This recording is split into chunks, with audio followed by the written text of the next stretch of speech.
2005년 제주의 한 목장에서 암망아지가 태어났습니다. 차민걸이라는 이름을 가진 그 망아지는 다른 망아지보다 더 작았고 제대로 먹지도 못했습니다. 2008년에 경주마가 되어 2013년 은퇴할 때까지 101번을 뛰었는데 101번을 꼴찌를 했습니다. 그것도 꼴찌가 전부였던 성적이었는데 놀라운 일이 있습니다. 보통 경주마는 한 번 뛰면 한 달은 쉬어야 한다고 합니다. 그러나 차민걸은 회복이 빨라서 한 달에 3번을 뛸 수 있었답니다. 다른 경주마보다 100km 정도가 덜 나가는 몸으로 최선을 다하여 뛰었다고 합니다. 차츰 팬이 생기기 시작했습니다. 차민걸이 뛰면 그 말을 응원하는 사람들이 크게 박수를 쳐 주었습니다. 포기하지 않고 성실하며 뛰는 그 순간에 최선을 다한 말이라고 모두가 입을 모아 말을 했습니다. 차민걸이 세상을 떠났을 때 사람들은 말했다고 합니다.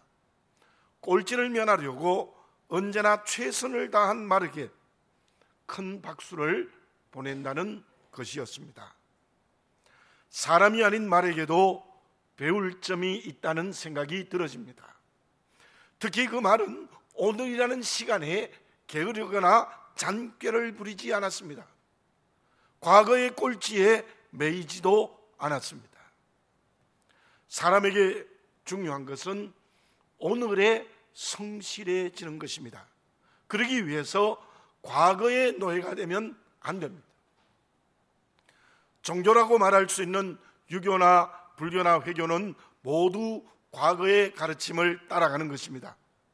공자나 석가모니나 마오메서의 과거의 정신과 가르침을 따라가는 것이라고 말을 할 수 있습니다.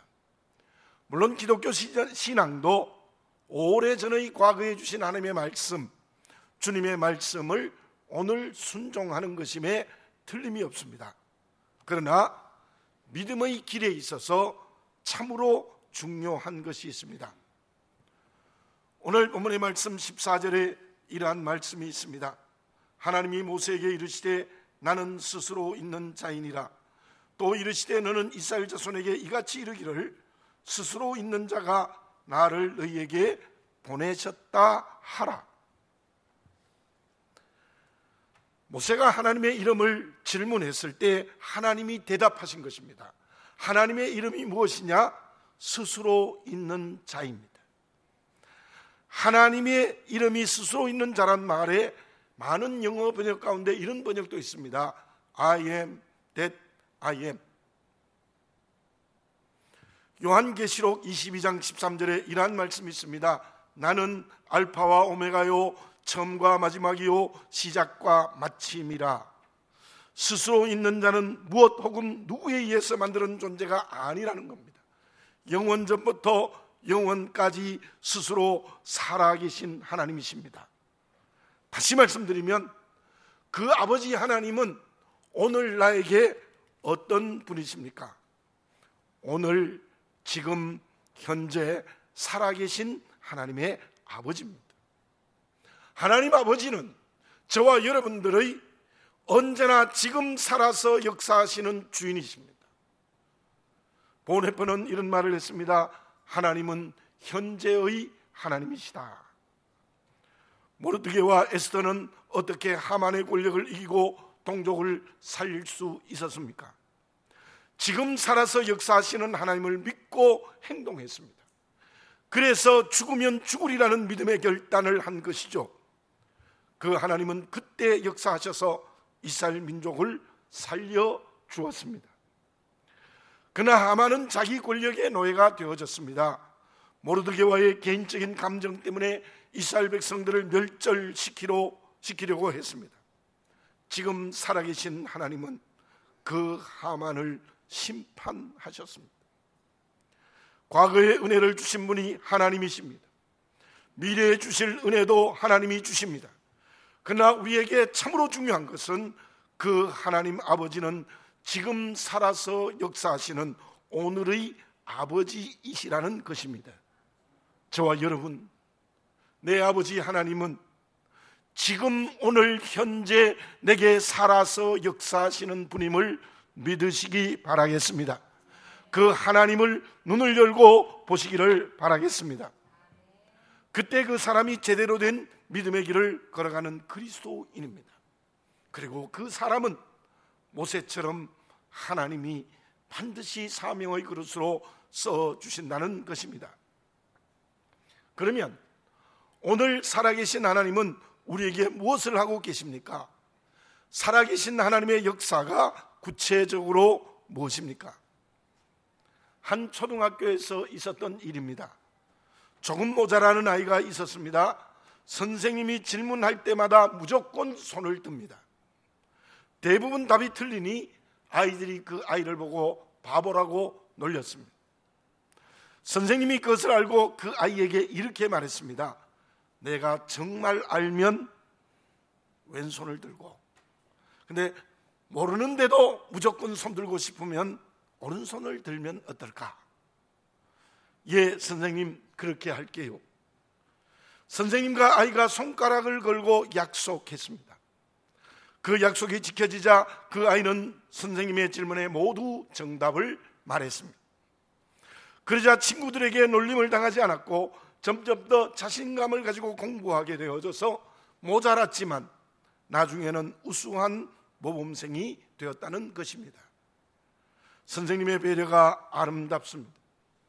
두 사람의 약속은 한 아이의 인생을 변화시켰습니다. 사람과 사람의 약속도 지켜질 때 그렇게 좋은 결과가 나타납니다. 그런데 그 선생님보다 완벽하게 약속을 지키신 분이 계십니다. 지금 이스라엘 백성들의 모습이 어떠합니까? 애굽 왕의 학정에 시달리고 있었습니다. 강제 노동에 동원되어 국경의 성벽을 건축하고 국고성을 짓고 있었습니다. 거기에다가 이스라엘 백성들에게 사내 아이가 태어나면 나일강에 던져 죽이라고 명령했습니다. 그럼에도 불구하고 하나님은 이스라엘 백성들에게 지금 현재 약속을 지키고 계십니다. 하나님은 아브라함을 선택하시고 두 가지의 약속을 하셨습니다. 지난 주일에 드린 말씀처럼 큰 민족을 이루게 하시고 가나안 땅을 주시겠다는 약속입니다. 그런데 그 약속을 하나님은 이스라엘 백성들이 애굽의 노예 생활을 할 때도 지키고 계셨습니다. 이스라엘 백성들이 애굽으로 이주할 때에 70명이었습니다. 그런데 400년이 지난 후에 어떻게 되어졌습니까? 장정만 60만입니다. 그렇다면 대개 200만이 넘는 정도의 많은 백성들로 점점 더 커졌던 것이지요. 바로 왕이 두려워할 정도의 숫자와 힘이 있었습니다. 오늘 본문의 말씀 8절을 봉독해 드립니다. 내가 내려가서 그들을 애굽의 손에서 건져내고 그들을 그 땅에서 인도하여 아름답고 광대한 땅, 젖과 꿀이 흐르는 땅, 곧 가나안 족속, 헷 족속, 아모리 족속, 브리스 족속, 기위 족속, 여부스 족속의 지방에 데려가려 하노라. 하나님은 지금 이스라엘 백성들에게 약속을 지키고 계십니다. 이스라엘 백성을 출애굽시키겠다. 그리고 너희 이스라엘 백성들에게 가나안 땅을 약속한 대로 주시겠다는 것입니다. 하나님은 이스라엘 백성들에게 약속하셨던 약속을 오늘 지키고 계십니다. 실로 오늘 살아계신 하나님의 모습을 볼 수 있습니다. 믿음의 눈을 열어 젖히기 바랍니다. 아버지 하나님은 나에게 우리에게 하셨던 약속을 지금 지키고 계십니다. 약속을 이루시는 아버지의 손을 지금 잡아야 합니다. 그 사람이 진정 믿음으로 사는 그리스도인입니다. 뿐만 아닙니다. 하나님은 이스라엘 백성들을 위해 일하신다는 것입니다. 7절을 읽어봅니다. 여호와께서 이르시되 내가 애굽에 있는 내 백성의 고통을 분명히 보고 그들이 그들의 감독자로 말미암아 부르짖음을 듣고 그 근심을 알고, 하나님께서는 노예 생활을 하고 있는 이스라엘 백성들의 오늘의 고통을 보시고 오늘의 부르짖음을 들으시고 오늘의 근심을 다 알고 계셨다는 것입니다. 9절을 봉독합니다. 이제 가라, 이스라엘 자손의 부르짖음이 내게 달하고 애굽 사람이 그들의 괴롭히는 학대도 내가 보았으니, 이스라엘의 부르짖음을 지금 하나님이 듣고 계셨고 이스라엘이 당하는 학대를 지금 하나님께서 보고 계신다는 것입니다. 사랑하는 교우 여러분들, 하나님 아버지는 지금 내게 살아계셔서 모든 것을 알고 보고 듣고 계신다는 사실을 이곳에서 분명히 보시기를 바라겠습니다. 과거에 주신 은혜만이 아닙니다. 내일 주실 은혜만이 아닙니다. 물론 과거에도 주셨고 내일 또 주실 겁니다. 그러나 지금 너의 고통과 너의 눈물과 너의 근심과 너의 아픔을 다 알고 듣고 보고 계시는 나의 하나님이라는 것입니다. 가나안으로 백성들을 인도하려고 지도자를 훈련시키고 계십니다. 모세를 80년 동안 왕궁에서 광야에서 훈련하고 계셨던 것이지요. 그 살아계신 하나님이 나의 아버지이십니다. 나의 고통을 보고 계십니다. 나의 눈물을 알고 보고 듣고 계십니다. 그래서 지금도 나의 문제를 해결하기 위하여 일하고 계십니다. 그렇게 나를 사랑하시는 일을 하고 계시는 하나님을 눈을 열어 보는 사람이 믿음으로 사는 사람입니다. 태양이 달에게 가리면 없는 것입니까? 있습니다. 똑같이 밝은 빛을 내고 있는 것입니다. 우리는 너무 힘들고 어렵고 큰 고난을 당하면 하나님 아버지가 계시지 않는 것 같습니다. 그렇지 않습니다. 내가 고난이 더욱 심할수록, 내가 어려움이 더 심할수록, 근심과 걱정과 눈물이 더 많을수록 지금 살아서 은혜의 빛을 나에게 밝게 비추고 계신다는 것을 우리는 믿고 알고 깨달아야 되는 것입니다. 시편 기자의 말씀처럼 하나님은 단 한순간도 졸지 아니하십니다. 주무시지 않습니다. 지금 나에게 살아서 역사하시는 하나님 아버지의 손을 굳게 잡는 믿음의 길을 걸어가시기를 바라겠습니다. 그런데 여기에서 중요한 것이 있습니다. 단순히 일하시는 하나님을 말로만 믿는 것은 진정한 믿음이 아닙니다. 어떻게 하는 것이 나를 위하여 일하시는 하나님을 믿는 것입니까? 요한복음 5장 17절에서 주님이 이렇게 말씀하셨습니다. 내 아버지께서 일하시니 나도 일한다. 저를 따라서 한번 해볼까요? 내 아버지께서 일하시니 나도 일한다. 아멘입니다. 주님은 하나님의 일하심을 제대로 믿으셨습니다. 그래서 하나님의 일을 주님이 하신다고 말씀하신 것입니다. 실제로 하셨습니다. 내가 진정 하나님이 나를 위하여 일하심을 믿는 것은 지금 내가 하나님을 위하여 일해야 합니다. 무엇으로요? 베드로전서 2장 9절에 있는 말씀처럼 나를 왕같은 제사장이라고 말씀하셨습니다. 왕같은 제사장이란 말은 하나님의 대행자로서 왕으로서 일하자는 겁니다. 이 세상과 역사를 하나님의 나라로 만드는 일을 해야 된다는 것입니다. 주님의 대행자로서 제사장의 사명을 감당합시다. 믿지 않는 이웃과 열방을 구원하는 일을 해야 합니다. 하나님께서 일하시니 나도 하나님의 일을 할 때 그 사람이 진정 지금 살아계신 아버지 하나님의 손을 잡은 사람이에요. 말로만 하나님이 일한다, 생각으로만 하나님이 내게 은혜를 주신다, 그건 아니에요. 정말 하나님이 지금도 나에게 일하시는 약속을 지키신 그 하나님의 손을 잡는 사람은 하나님의 대행자로서 왕이 되어야 합니다. 예수님의 대행자로서 제사장이 되어야 된다는 거예요. 누가를 다시 한번 생각해 봅시다. 왜 누가가 평생을 바울의 동역자가 되어졌습니까? 강한 개성을 가진 바울의 동역자는 쉬운 일이 아니었습니다. 그러나 누가는 성령을 체험했고 성령이 충만했습니다. 하나님이 바울을 통해서 일하심을 보았기 때문입니다. 그래서 바울을 동역하는 일에 평생을 바친 것입니다. 지금 우리가 말씀을 묵상했던 발람 선지자가 왜 발락의 편을 들었습니까? 왜 이스라엘을 저주하려고 했습니까? 그는 예언을 하면서도 하나님의 일하시는 손길을 믿지 못했습니다. 그래서 물질에 팔려버린 것입니다. 나와 우리 교회와 민족, 세계를 위하여 일하시는 하나님 아버지와 주님의 손길을 오늘 보시기 바랍니다. 그리고 믿는 우리에게 지금도 약속을 지키시는 일을 하시는 하나님 아버지를 바라보시기 바라겠습니다. 다시 말씀드립니다. 말로만 하면 안 됩니다. 가만히 앉아 있어도 안 됩니다.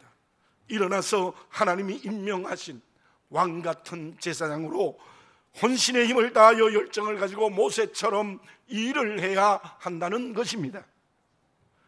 그때 나와 우리 교회가 오늘의 모세가 될 수 있을 줄로 믿습니다. 하나님은 오늘 나에게 주신 모든 약속을 지키십니다. 하나님은 오늘 이스라엘 백성들에게 일하고 있는 것처럼 하나님은 오늘 나의 인생에 일하고 있습니다. 우리 교회에 일하고 있습니다. 그 하나님의 손을 굳게 잡는 믿음은 왕같은 제사장이 되어 하나님의 대행자로서, 예수님의 대행자로서 이 세상 하나님의 나라로 구원과 열방을 새롭게 하는 그 길을 걸어갈 때 가능하다는 것을 다시 한번 분명히 보아야 될 것입니다. 그러면 우리가 하나님의 일을 할 때에 가져야 될 믿음이 있습니다. 그것이 무엇입니까? 멸종 위기에 있는 붉은 바다 거북이가 있습니다. 그 거북이 등에는 개나 따개비와 같은 100여 종의 생명들이 같이 살고 있습니다. 뿐만 아니라 37종의 해조류가 역시 거북이 등에서 살고 있습니다. 그것을 공생이라고 합니다. 그런데 붉은 바다 거북이가 점점 줄어들면서 공생하는 생명들도 줄어들고 있다고 합니다. 자연적인 현상일 수 있지만 함께하는 그 모습이 너무나 아름답습니다. 우리가 배워야 될 부분이 있습니다. 나와 우리를 위하여 일하시는 하나님은 어떻습니까? 내가 하나님의 일을 할 때 아버지 되신 하나님이 어떻게 하고 계십니까? 오늘 본문의 말씀에 나타난 떨기나무가 불타는 것은 고난당하는 이스라엘 백성들을 상징하고 있습니다. 그것을 모세에게 보여주시면서 하나님은 어떻게 말씀하고 계십니까? 하나님은 어디에서 말씀하고 계십니까? 2절을 봉독해 드립니다. 여호와의 사자가 떨기나무 가운데로부터 나오는 불꽃 안에서 그에게 나타나십니다. 여러분, 여호와의 사자가 어디 있었다고요? 여호와의 사자가 어디 있었습니까? 떨기나무 불꽃 가운데 계셨다는 거예요. 그리고 4절을 봉독합니다. 여호와께서 그가 보려고 돌이켜 오는 것을 보신지라 하나님이 떨기나무 가운데서 그를 불러 이르시되 모세야 모세야 하시매 그가 이르되 내가 여기 있나이다. 하나님이 어디에 계세요? 떨기나무 불꽃 가운데 계십니다. 하나님은 불에 타는 떨기나무에서 나타나시고 말씀하셨습니다. 저는 개인적으로 이 말씀이 단순한 상징이 아니라고 생각합니다. 그때 하나님은 학대로 고난당한 이스라엘 백성들과 함께하고 계셨다는 것입니다. 앞에서 말씀드린 7절과 9절에서 무엇을 알 수 있습니까? 이스라엘 백성들의 고통을 알고 보고 듣고 계셨다는 것은 그들의 고난에 함께하고 계셨다는 거예요. 그래서 하나님은 모세를 선택하여 하나님의 일을 대신하게 했습니다. 출애굽하고 광야로 인도하는 사명입니다. 그 일을 맡길 때에 어떤 말씀을 하셨습니까? 11절과 12절을 제가 봉독해 올립니다. 모세가 하나님께 아뢰되 내가 누구이기에 바로에게 가면 이스라엘 자손을 애굽에서 인도하여 내리이까? 하나님이 이르시되 내가 반드시 너와 함께 있으리라. 내가 그 백성을 애굽에서 인도하여 낸 후에 너희가 이 산에서 하나님을 섬기리니 그것이 내게 너를 보낸 증거니라. 여러분들 다시 한번 따라해 봅시다. 내가 반드시 너와 함께 있으리라. 아멘입니다. 여러분들 정말 하나님이 이스라엘 백성들과 함께 하셨고 또 이스라엘 백성을 출애굽시켜서 광야로 인도하는 모세와 반드시 함께 하겠다는 약속을 하고 계시는 것을 여기서 볼 수 있습니다. 모세만 하나님이 반드시 함께 합니까? 우리가 하나님이 일하시니 나도 일한다, 주님이 일하시니 나도 일한다라는 왕같은 제사장으로서 오늘의 삶의 걸음을 걸어가면 하나님이 반드시 나와 함께 하십니다. 지금 나와 함께 하실 줄 믿습니다. 그 함께 하시는 능력으로 하나님이 맡기시는 사명을 감당할 수 있는 것입니다. 그렇다면 하나님이 나와 함께 해 주셔서 능력 주실 때에 나는 어떤 사람이 되어야 합니까? 어떤 사람이 될 때 하나님이 나와 함께 하시는 것입니까? 교황이 미켈란젤로에게 물어보았다고 합니다. 어떻게 다비드와 같은 위대한 작품을 만들었느냐? 그때 미켈란젤로가 교황에게 이런 대답을 했다고 합니다. 간단합니다. 작품과 관계없는 것은 모두 버렸습니다.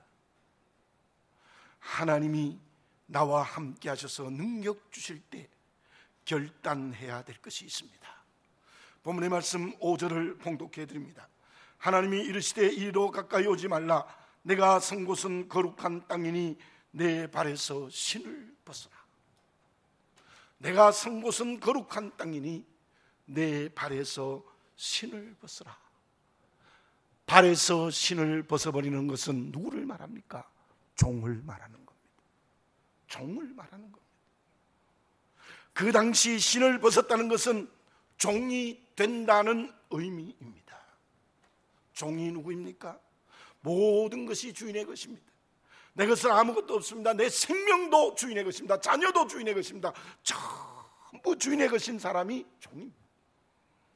모세는 그 말씀에 순종하여 하나님의 종이 되어졌습니다. 그때 하나님께서는 언제나 모세와 함께 하셨습니다. 하나님의 일을 하는 하나님의 대행자, 예수님의 대행자인 왕같은 제사장이 되어지시기 바랍니다. 그 일을 제대로 하기 위해서는 하나님이 함께 하셔야 됩니다. 함께 하셔서 신적 능력을 우리가 받아야 되는 겁니다. 성령의 능력이 충만해야 되는 것입니다. 어떤 사람이 되어야 합니까? 모세처럼 신발을 벗어버리는 종이 되어야 된다는 겁니다. 하나님께서 맡기신 일에 생명까지도 내어놓을 수 있어야 된다는 겁니다. 다른 곳에 눈을 돌리면 안 됩니다. 사명에 집중해야 된다는 것입니다. 바울이 수없이 그리스도 안에서라는 고백을 합니다. 주님은 언제나 나와 함께 하신다는 것입니다. 그때 바울은 어떤 사람입니까? 바울은 편지를 쓸 때마다 서두에 말하는 것이 두 가지였습니다.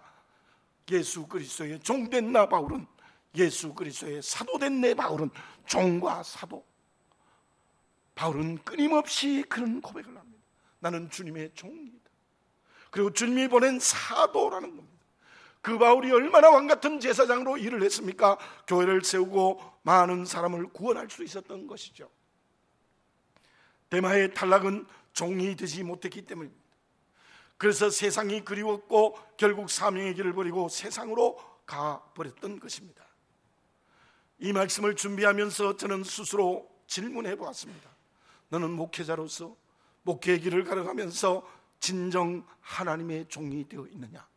예수 그리스도의 종이 되어 있느냐? 오늘 여러분 정직하게 스스로에게 질문해 보시기를 바라겠습니다. 오늘 하나님의 음성을 들으시기 바라겠습니다. 내 발에서 신을 벗어라. 왜 종이 되어 능력받아 왕같은 제사장의 일을 못합니까? 무거운 것들을 신고 있습니다. 무거운 것들을 신고 있습니다. 물질이 내 인생의 주인이라는 무거운 신발, 지위가 내 인생의 주인이라는 무거운 신발, 사람이 내 인생의 주인이라는 무거운 신발, 온갖 무거운 신발을 신고 있기 때문에 하나님이 나와 함께하지 않고 왕같은 제사장의 길을 걸어가지 못하는 것입니다. 신발을 벗으라는 주의 음성에 순종하시기 바랍니다.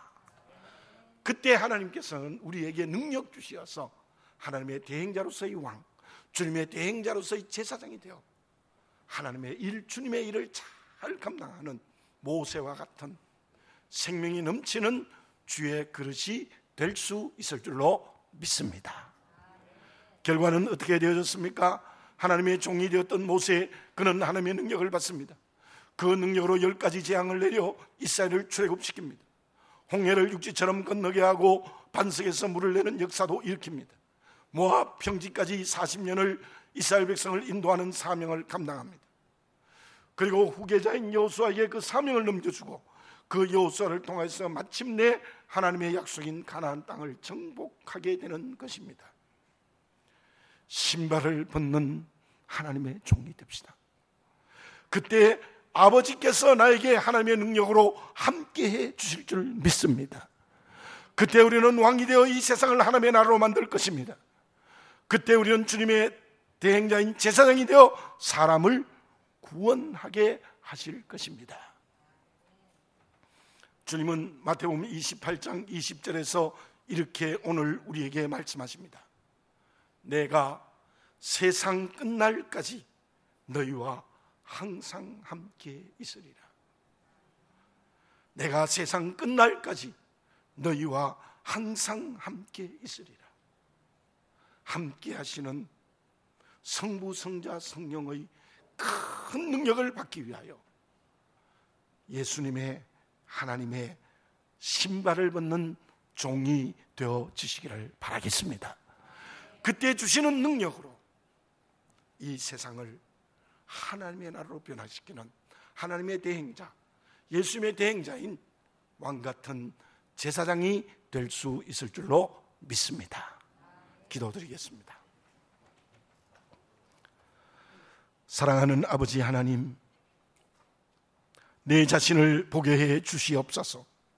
하나님은 과거에 주신 은혜의 하나님이 맞습니다. 내일 주실 은혜를 바라보는 것도 나의 아버지 하나님이십니다. 그러나 그 아버지 하나님은 스스로 계신 자로서 오늘 지금 나에게 살아서 역사한다는 것을 보게 해 주시옵소서. 그 오늘 살아서 역사하시는 하나님의 능력을 받는, 하나님이 함께 하시는 능력의 그릇이 되게 해 주시옵소서. 그를 위하여 내가 신고 있는 잘못된 무거운 신발을 벗는, 하나님을 주인으로 삼는 종이 되게 해 주시옵소서. 그때 하나님께서는 능력으로 함께 하셔서 하나님의 대행자요 예수님의 대행자인 왕같은 제사장으로서의 일을 하게 하실 줄로 믿습니다. 그 옛날 모세가 감당한 사명은 나와 전혀 상관이 없다는 생각을 버리게 하시고 오늘의 모세가 되어 주의 사명 감당하는 왕같은 제사장이 되게 해 주시옵소서. 사랑하는 아버지 하나님, 나는 스스로 있는 자니라. 그 아버지 하나님을 만나는 성령 충만한 그릇 되게 해 주시옵소서. 예수님의 이름으로 기도드립니다. 아멘.